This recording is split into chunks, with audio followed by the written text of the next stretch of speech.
एक छोटे से शहर में रहता था राहुल, 25 साल का जवान लड़का। उसका बड़ा भाई रोहन शहर से बाहर नौकरी करता था और घर पर सिर्फ राहुल और उसकी भाभी प्रिया रहते थे। प्रिया 28 साल की थी, सुंदर, गोरी और हमेशा मुस्कुराती रहती। शादी के बाद रोहन ज्यादा घर नहीं आ पाता था, इसलिए घर की सारी जिम्मेदारी प्रिया और राहुल पर थी। शुरू में राहुल प्रिया को सिर्फ भाभी मानता था। वह उनके पैर छूता, सम्मान करता। लेकिन धीरे धीरे घर में अकेलापन दोनों को करीब लाने लगा। शाम को जब प्रिया किचन में खाना बनाती, राहुल उसकी मदद करता। कभी सब्जी काटते वक्त उनका हाथ आपस में टकर जाता। पहली बार जब ऐसा हुआ, प्रिया ने शर्माकर कहा, अरे देवर जी, संभल कर। राहुल मुस्कुरा दिया, लेकिन उसके दिल में कुछ हलचल हुई। प्रिया की आंखें नीची हो गईं, लेकिन उसकी मुस्कान छुप नहीं पाई। एक शाम बारिश हो रही थी। बिजली चली गई। घर में अंधेरा छा गया। प्रिया डर गई और बोली, राहुल, मोमबत्ती कहाँ है? राहुल अंधेरे में टटोलते हुए उसके पास आया। अचानक उसका हाथ प्रिया की कमर से टकराया। प्रिया सिहर गई। राहुल ने जल्दी से हाथ हटाया, लेकिन प्रिया ने उसका हाथ पकड़ लिया। डरो मत भाभी, मैं हूं ना। उस पल में दोनों चुप रहे। राहुल का हाथ प्रिया की कमर पर रुका रहा। प्रिया की सांसें तेज हो गईं। उसने धीरे से राहुल का हाथ अपनी कमर पर दबाया। वह पहला स्पर्श था, नरम, गर्म और दिल को छूने वाला।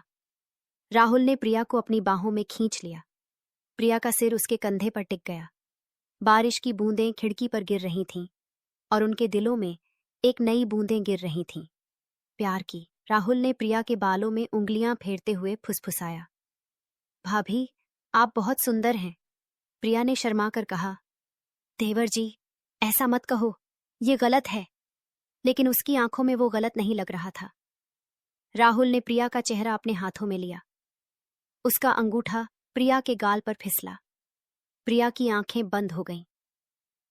राहुल ने धीरे से उसके होठों पर अपना होंठ रख दिया। वो चुंबन मीठा था, लंबा और भरपूर। प्रिया ने भी जवाब दिया। उसके हाथ राहुल की पीठ पर फिरने लगे। उस रात दोनों सोफे पर बैठे रहे। राहुल ने प्रिया को गोद में लिया। उसका हाथ प्रिया की साड़ी के पल्लू के नीचे से उसकी नंगी कमर पर फिसल गया। प्रिया सिहर उठी, लेकिन रुकी नहीं। राहुल, ये क्या कर रहे हो? वो बोली, लेकिन आवाज में शिकायत नहीं थी। राहुल ने उसके कान में कहा, भाभी, मैं आपको इतना चाहता हूं कि बता नहीं सकता। प्रिया ने उसके गले लगकर कहा, मैं भी, लेकिन रोहन भैया। दोनों चुप हो गए, लेकिन प्यार रुकता कहाँ है। अगले दिनों में उनके स्पर्श बढ़ते गए।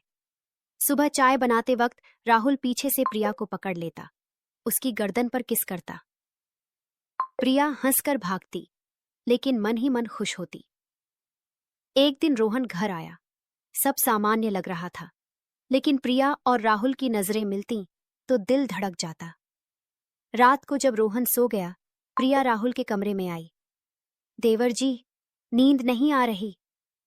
राहुल ने उसे बिस्तर पर खींच लिया। दोनों एक दूसरे में खो गए। राहुल के हाथ प्रिया के पूरे शरीर पर घूमते, उसके होंठों से, गाल से, गर्दन से नीचे। प्रिया की सांसें तेज, उसका शरीर गर्म। वो पल था जब स्पर्श सिर्फ स्पर्श नहीं, बल्कि आत्मा का मिलन था। लेकिन प्यार हमेशा आसान नहीं होता। एक दिन रोहन को शक हुआ। उसने दोनों को देख लिया। घर में तूफान आ गया। रोहन गुस्से में चला गया। प्रिया रो रही थी। राहुल ने उसे गले लगाया। भाभी, मैं तुम्हारे बिना नहीं जी सकता। चलो, कहीं दूर चले जाते हैं। प्रिया ने आंसू पोंछे और कहा, नहीं राहुल, ये रिश्ता समाज नहीं मानता, लेकिन मेरा दिल सिर्फ तुम्हारा है। दोनों ने फैसला किया कि अलग हो जाएंगे, लेकिन यादें हमेशा साथ रहेंगी। वो आखिरी स्पर्श, राहुल का हाथ प्रिया के हाथ में, आंखों में आंसू और दिल में अनंत प्यार। कहानी खत्म नहीं होती, क्योंकि प्यार कभी खत्म नहीं होता।